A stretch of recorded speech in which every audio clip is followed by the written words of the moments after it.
Make no mistake about it, St. Louis is an NFL city. An NFL team in St. Louis sends a clear signal that this city is a worldwide player and sets it in a special class when it comes to the competitive global marketplace. That was Missouri Governor Jay Nixon, who made it clear in a conference call with reporters that he wants the NFL to stay in the state. I'm Antonieta Collins with your ESPN headline, and one of the reporters part of that conference call was our very own ESPN Rams reporter Nick Wagoner. Nick, he says it's important to the city, but what are his reasons?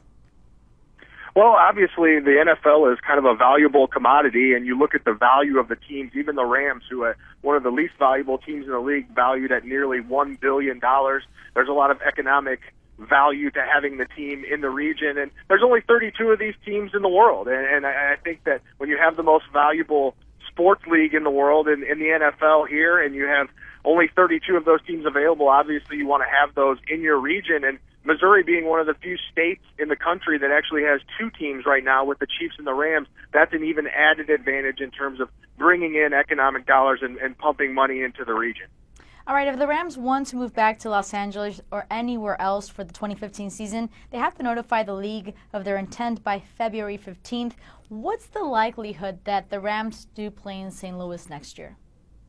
Well, I think one of the big takeaways from Jay Nixon's announcement that he was appointing Dave Peacock and Bob Blitz to finding solutions for a stadium here in St. Louis today is that it's going to make it awfully hard for the Rams to move next year if they want to. Now, long term, it doesn't necessarily mean anything, but part of the proviso of what the NFL league relocation rules are is that a team can move if the city that it's in has not shown effort or made a good faith effort to keep the team in the town. And so with the city putting forth the effort to show good faith and try to find solutions, manageable solutions, realistic solutions that they can put a team here, it at least pushes things off and buys the city a little bit of time to come up with possible solutions. There's a January 28th date on which the Rams have given the city of saying, hey, we're going to let you know now if we're going to extend the lease on the Edward Jones Dome to a year-to-year lease from what it is now and as it expires after this season.